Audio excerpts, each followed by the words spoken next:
These clips do not describe one version of America. European travelers move from British and Dutch heritage sites to Idaho errands, Alabama ranches, New England autumn, oversized roadside stops, Los Angeles disappointment, and the Grand Canyon. Their judgments change with place, scale, and expectations. The question is not whether America is friendly, beautiful, or excessive. It is which America they encounter, what they compare it with, and how quickly a road trip can turn one impression into its opposite. I visited the most British town in the USA. Just over a 90-minute drive from Boston is Portsmouth, New Hampshire, which I am officially renaming to Little Britain. As a Scot living in America, I was in total heaven as there were British shops everywhere. I had no idea what was going on. They had all my favorite expat snacks and treats. They even had pies and haggis. Yes, haggis. I went on a total shopping spree, stocking up on all my favorite essentials and even grabbing this cute wee barber poncho for the autumn. And then, out of nowhere, I heard a bagpiper. It honestly brought a tear to my eye. So why is it so British? I asked the shop owner and they said it's because Portsmouth was one of the first settlements in colonial New England. So it still has strong ties to Britain. You have to visit. It's adorable. It's fun. It's the perfect day trip from Boston or if you love the UK. Plus, you can make a stop at the tax-free boot shop while you're in New Hampshire like we did. We are here at Dutch Village in Holland. Last time, as you can see here, it was locked. We couldn't get in. So this is a bit of a redemption video. Let's go! Mate, I really want some Dutch clogs. Me too, let's get some right now. They'd fit you, wouldn't they? Right, mate, put them down. Oh, I'm getting my name on the clogs. Look at that. Personalised clogs, yeah? I want to do that. Hold on. He lost his clog. Kicked it into the front row.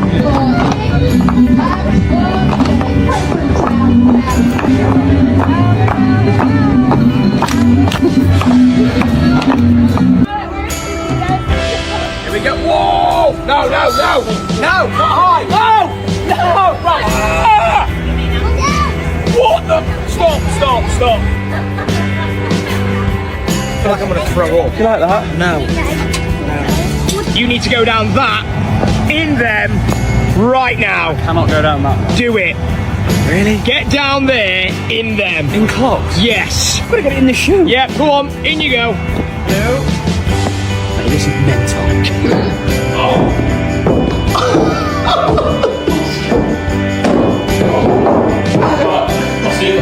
See you all, mate. There we go, mate. Down you go. It burns.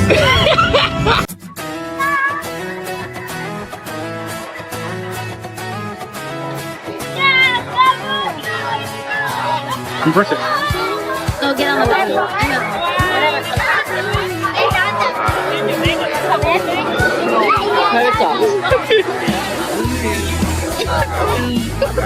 That's white and blue. That's not. Look out! Whoa! Feet on the ground, but I still get by. Rules were made for someone else to try.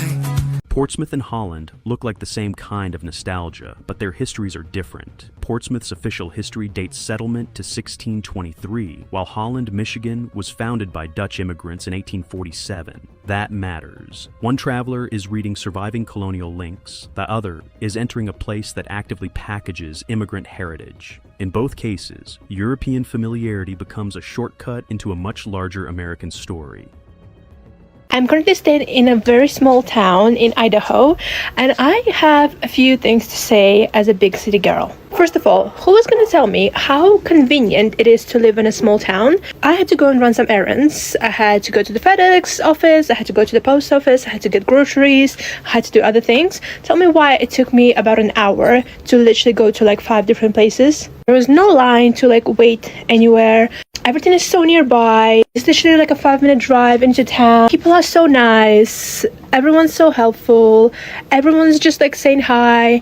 And I literally absolutely freaking love that. Like, I am so used to having to literally like plan out like half a day just to be able to like run a couple of errands when I used to like live in a big city. especially let's say like in London, in the UK. Like if you need to go into central London, like you need a whole day. Like you might as well just like book your entire day off, because it's gonna take you like an hour at least to get one way, then an hour the other way, and then if you need to go to like multiple places. So for my like big city European brain, being in a tiny town where everything is like right there for you and it literally takes like a few minutes to run an errand has just been like so life-changing and amazing. I can't even describe to you. Like I know this might sound very obvious because I am in a small town, but to actually like experience this in like real life is so crazy. I just can't imagine myself living in a big city anymore. I'm gonna have to be honest, like I think small towns is really it for me. But yeah, let me know, what do you prefer, small towns or big cities? Look at this cool map that they've got with all the different sites and everything. Look how sweet it is. It's actually so beautiful. A nice little fountain. I saw the birds drinking on it a second ago. And you got this canopy that's up there, gazebo. Oh, come on. This is nice. How pretty is this? Let's walk around and have a look at all these businesses, eh? Nice little bar and grill. It's just so quaint. I mean, you locals probably see this and go, oh, it's an ugly town, but this is so American and so awesome to me. I mean, just look at this side street. It's just, oh, it screams America to me. You've even got a massive cock. Look at this old brick building. It's so windy today. You got your classic barbershop. I see some wicker rocking chairs. Your traditional thrift store. And of course you've got the police station. I'm still mesmerised after all these years about just cop cars. Look at this old Ford sales and service. I wonder if this actually used to be a real Ford dealership. How cool is that? They've actually got old Ford cars inside there. 1927 Model T Roadster. It also reminds me of Mena, Arkansas. I've never been there, but it looks a lot like that movie with Tom Cruise. It's just so pretty. Look at this little spot. Why have I never noticed this little spot? This is so nice. How beautiful is this? I need to start coming over here and eating my lunch or something. This is so pretty. And over there you've also got the town hall. You have no idea how nice this feels. This water splashing on the rocks onto me. This is as good as air conditioning. So again, I've been in this town for 2.5 years now, and I've never really had the opportunity to walk around, and I don't know why. So I'm taking you guys with me as I experience this town and, you know, all the rest of America. So yeah, got another nice splash there. Can't get any better than this. Just remember what you guys have. Your town in Huntsville. It's absolutely gorgeous and I love everything about it. Thank you for letting me be part of this community. It's absolutely spectacular. Excuse me whilst I go to Sonic down the road and get a corn dog. We've been driving all day and we finally got to the ranch in northern Alabama and this is our view. And actually we need to get out of the city and experience kind of real rural America whilst we're on the trip as well. So yeah, will be a very, very good time. We can, huh? We have dogs, cats, horses, chickens, just everyone following us. Look at this. Beautiful meadows, chickens, dogs, cats, horses. You can name it, they have it. And it's absolutely gorgeous. Is all of Alabama this beautiful? I hope so. Oh, bloody hell. Oh.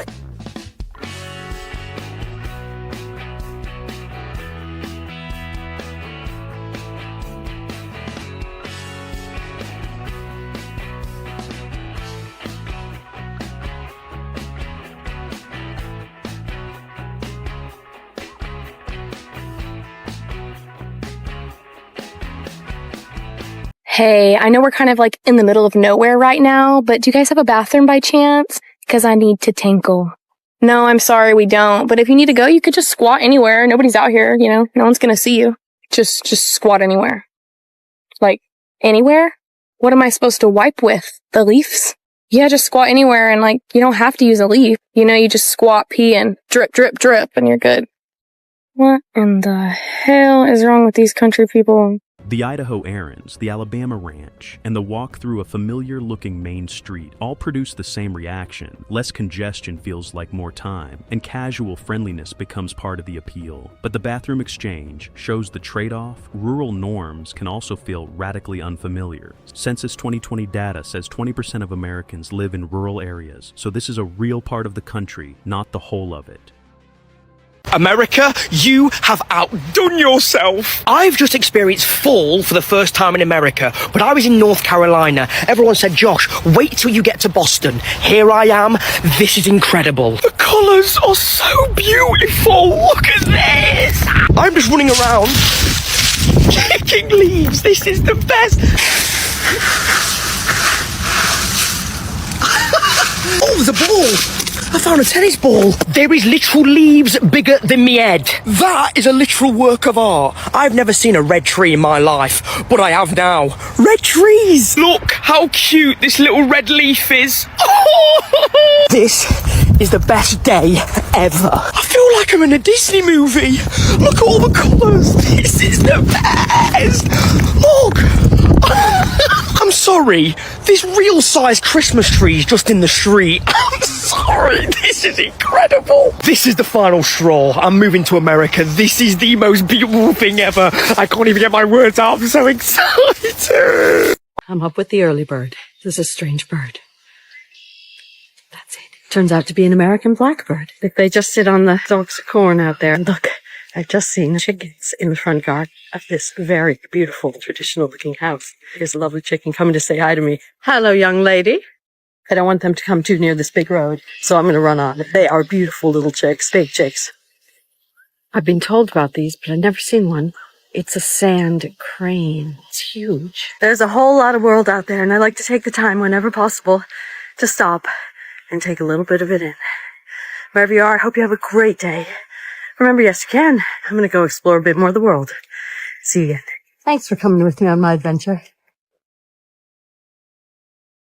Leavenworth, Washington. We've rented some bikes. I'm on a bike ride up the mountain, already out of breath. Haven't even been going for 5 minutes. It's hot. It's really, really hot. Ah! Let's go. Come on. Ah! Oh God, we only just started. I can't do it. We're not even 2 minutes into the bike ride. What on earth? That's literally like the start down there. You can hear the people in the background. It's a competition. What is going on? This is crazy. The guy in the shop said it's easy. You got it, no problem. My heart. Jeez. The route is called the Nut. The Nut. And there's an even bigger one called the Big Nut, I think, isn't there? There is. Bikes. View. Look how high up we are.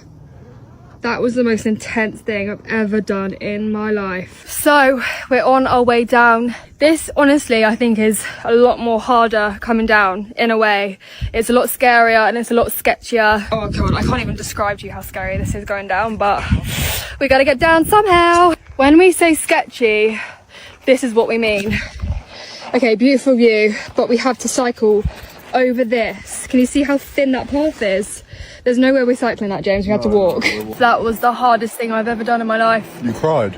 I almost cried. No, you were pretty much crying. I was whining. I'm surprised I didn't actually burst out crying because it was terrifying. And it was almost 10 miles and I think the elevation was like 900 and something feet, whatever you call it. We're now down in our electrolytes. I was wrong, I just looked. The elevation gain was 1,200 foot. Autumn leaves, birds, and mountain views create the strongest emotional reactions here. But the bike ride adds a useful correction. Beautiful scenery can become physically demanding fast. The pattern is not simply that America is prettier. These travelers are responding to scale, novelty, and access, sometimes from a quiet street, sometimes on a steep trail. The next road trips test the same idea across much larger distances. Join us, Scotland fans, as we travel between Boston and Miami. This is day 3 of our RV trip, and we woke up at the campsite in Virginia and immediately hit the road. This is the longest drive that either of us have ever done, and Hugh decided he wanted to try a bit of the driving since I'd done all the driving on the first 2 days. He was a bit nervous, but he got on absolutely great, and it was nice to be a passenger for a little while. We drove through North Carolina and stopped at this place called South of the Border. It's just on the border of North Carolina and South Carolina. So many of you had recommended us to actually visit this place. It's basically an old retro style service station, which I imagine was really popular back in its heyday. There were so many fireworks shops, which we were a bit confused about, and then Hugh wanted to buy some souvenirs. No t-shirt. My brother Hugh was very happy with his new purchases, especially his new hat, which is very nice. And this is a lovely t-shirt that he bought for me. We then continued driving, and the roads just go on and on and on. It is a very, very long way between Boston and Miami. We next pulled in at Buc-ee's, which is maybe the most popular service station in the whole of the USA. They have so many gas pumps, hundreds I think, and inside is like a shopping centre rather than a petrol or service station. There's so much food and drink that you can choose from, so we bought a few things to try, including beaver nuggets, and I also got a banana pudding, which was really good. Buc-ee's is known for its really clean bathrooms, and I can confirm they were very, very clean. The cars in the US are so big, and we also saw a Cybertruck. We've never seen these before in Scotland. We continued our drive and ended up spending the night when it got dark in Brunswick in Georgia. We are almost on the home straight now to get to Miami for the next Scotland game. Follow along to see if we make it. This is what happens when you give a European a car in America and absolutely no adult supervision, because I'm trying to travel to every country in the world, but America's home now, so whenever I'm back here, I road trip. And this one ended with probably the dumbest hiking mistake I've made so far. So I started in San Diego, where the USS Midway absolutely broke my European brain. You guys have an entire aircraft carrier sitting downtown that you can just casually walk around? That is aggressively American. I love it. Then I drove to LA, and I know some of you are going to hate me for this, but I really didn't like it. The beaches were pretty, but the water was freezing, everything was expensive, people were rude, and parts of the city were way dirtier than I expected. But the second I left LA, I drove through Nevada, stopped at the Hoover Dam, and somehow got a really nice room on the Las Vegas Strip for less than $50, which seemed suspiciously cheap until I put $20 into a casino for the first time in my life and immediately lost it. That's the business model. But cities really aren't why I travel, so I kept going. Zion, Horseshoe Bend, and the Grand Canyon, where I decided with zero training and apparently zero research that I should hike rim to rim. You can probably see where this is going. Except my problem wasn't the hiking. I'm at the bottom of the Grand Canyon. I got all the way to the bottom before finding out that the north rim was closed. So after hiking down into the Grand Canyon, I had to turn around and hike all the way back up. Took me about 12 hours total. And I was devastated that I didn't actually finish rim to rim, but also maybe check whether the other side of the Grand Canyon is open before walking towards it. That one's free and on me. But this is what America keeps surprising me with. Within one road trip, you can go from beaches to casinos to red rock deserts to alpine forests to cacti to one of the biggest canyons on earth. You don't always need another country, 3 weeks off, or someone willing to travel with you. Sometimes you literally just need a car, a couple days, and slightly better planning than me. I'm Jackie. I'm trying to visit every country in the world and document what those places are actually like while I'm there. And every month, I turn one country from my travels into real mail through my every country post. So if you want to see where I end up next, or get one of these countries in your actual mailbox, you should come with me. Both road trips turn distance into part of the story. One traveler remembers endless highways, south of the border, and a Buc-ee's that feels like a shopping center. The other moves from San Diego and Los Angeles to desert parks and the Grand Canyon, where poor planning becomes the main lesson. The National Park Service says there are no easy trails into or out of the canyon and warns against rim-to-river and back day hikes, especially in hot months. Mobility creates variety and raises the stakes. And just like that, guys, the American trip has come to an end. Just before we head out to head to the airport shortly, taking stuff in, this is my views, having my final rain. Look at this. Look at this. Beautiful country. Look, this trip was always on the bucket list for me. It was always something I wanted to do, always something Honestly, I thought a lot of things wouldn't happen, like road tripping through Aspen, Colorado, Texas, Tennessee, Gatlinburg. Some of the views I've seen, the animals I've seen, you know, walking down the street seeing wild bears, weather like this, people that we've met. It's been a crazy experience, and I'm just super blessed and grateful that I've been able to experience it this early on in my life, because I feel like a lot of people, you know, at my age, to be able to have travelled Australia and America already is literally a dream come true, which is nuts. Fly home tonight, but you know, as they say, one door closes, another opens. Already got goals in place, and I'm super excited for the next chapter. Who knows what it'll bring, but this year's hands down been the craziest year of my life. Yeah, I'm never someone to shy away or get emotional when something comes to end, because it's the start of something new, and that's exciting to me. So life's about experiences, getting up and doing stuff you want to do. So I'm excited for this next chapter. But America, you've been an absolute pleasure. Beautiful country, beautiful people, beautiful views, everything about it I love. Who knows where I'll live one day?